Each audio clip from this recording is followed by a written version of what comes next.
তা আমাদের মনের মধ্যে কি থাকতে হবে? প্রশ্ন। প্রশ্ন থাকলেই আমরা জানতে পারবো, না হলে কিন্তু জানতে পারবো না। এই সংসারে আমরা কেন এসেছি, আমাদের উদ্দেশ্য কি, আমাদের লক্ষ্য কি, সেই সম্পর্কে আমাদের জানতে হবে।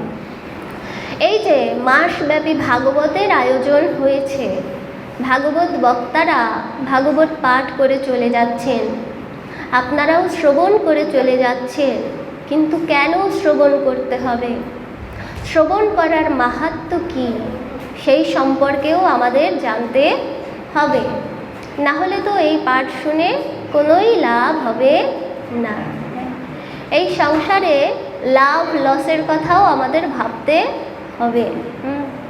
কারণ কি, আমরা এই দুহাত ভরে আমাদের কর্মটা নিয়ে এসেছি, আবার সেই কর্ম নিয়েই পরবর্তী জন্ম লাভ করব। সে কারণে আমাদের ভাবতে হবে যে আমরা কেমন কর্ম করব, আর এই কর্মের ফলে আমরা কেমন জন্ম লাভ করব। না হলে আমাদের এই পৃথিবীতে বারবার ফিরে আসতে হবে। হ্যাঁ, তো কীভাবে আমরা ফিরে আসি? আদিগুরু শঙ্করাচার্য বলে গেছেন, কি বলে গেছেন?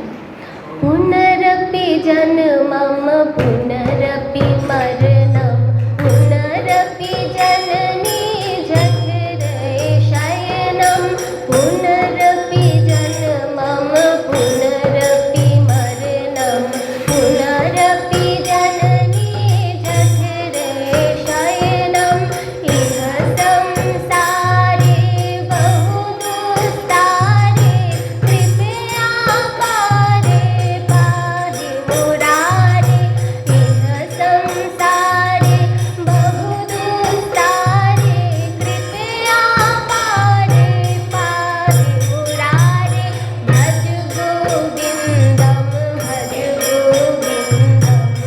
গোবিন্দম ভজ মূরমতি ভজ গোবিন্দম ভজ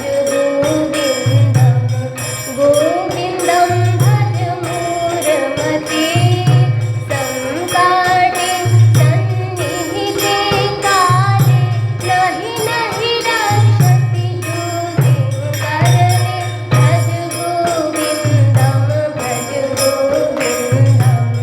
গোবিন্দম ভজ মূরমতি হরে কৃষ্ণ কৃষ্ণ কৃষ্ণ হরে হরে হরে রাম রাম রাম হরে হরে হরে কৃষ্ণ কৃষ্ণ কৃষ্ণ হরে হরে হরে রাম রাম রাম হরে হরে। না হলে কি হবে? আমাদের পুনরায় জন্মগ্রহণ করতে হবে, পুনরায় মৃত্যুবরণ করতে হবে, পুনরায় জননী জঠরে শয়ন করতে হবে। কিন্তু আমরা সেই ভগবত তত্ত্বকে লাভ করতে পারবো না। হ্যাঁ, জনম জনম মুনি যতন कराही अंते नाम राम मुख नहीं आवे। জন্ম জন্মে মুনি ঋষিরা যত্ন করে ভজনা করে, কিন্তু অন্তকালে সেই রাম নাম মুখে আসে না। তাহলে ভাবুন তো, আমরা যে পাঠ করছি, আমরা যে শ্রবণ করছি, আমরা কতটা মনোযোগ সহকারে করছি এই কাজগুলো, কতটা বুঝে করছি, এবং অন্তকালে কি আমরা সত্যিই সেই ভগবানের নাম উচ্চারণ করতে পারবো? বলা হয়েছে কি, অন্তকালে মানব যেভাবে ভাবিত হয়ে দেহ ত্যাগ করে, পরবর্তী জন্ম তার সেই রূপে হয়। তাহলে আমাদের সেই অন্তকালের চিন্তা করতে হবে। আগে আমাদের গন্তব্য সম্পর্কে ধারণা রাখতে হবে।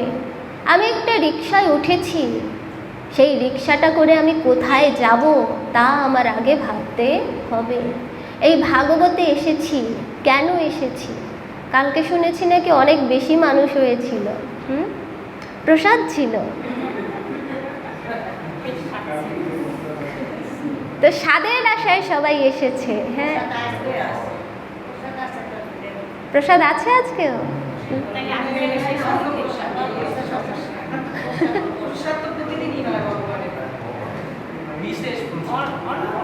অন্নপ্রসাদ।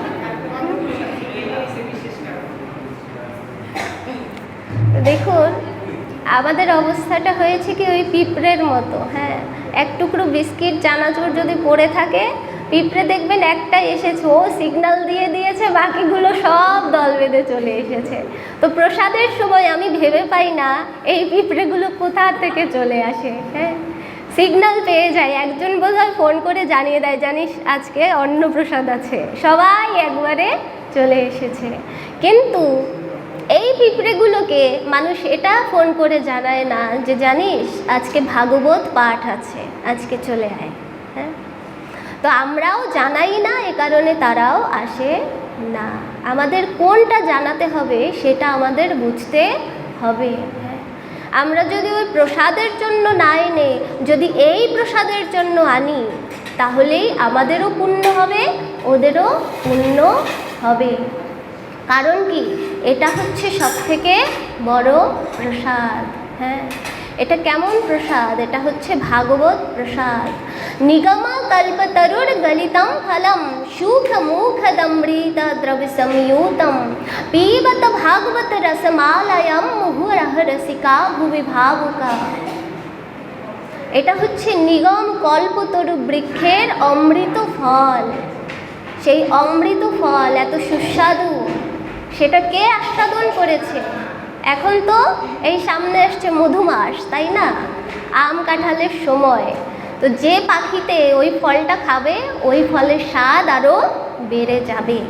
হ্যাঁ, তেমনি এই ভাগবতকে আস্বাদন করেছেন সুখদেব। সুখদেব ভাগবতকে আস্বাদন করেছেন, এ কারণে ভাগবতের স্বাদ আরও বেড়ে গেছে। তাহলে এটা কি হয়ে গেছে? অমৃত তুল্য হয়ে গেছে। এটা রসমালয়ম। আমরা জানি কি, এই যে ভাগবত থেকে কিন্তু এই রসমালাই শব্দটা এসেছে, রসমালয়ম থেকে রসমালাই এসেছে। হ্যাঁ, তো আমরা যে ওই প্রসাদ খাচ্ছি, ওর তুলনায় এই প্রসাদ যে কতটা অমৃতময় সেটা আমরা বুঝতে পারছি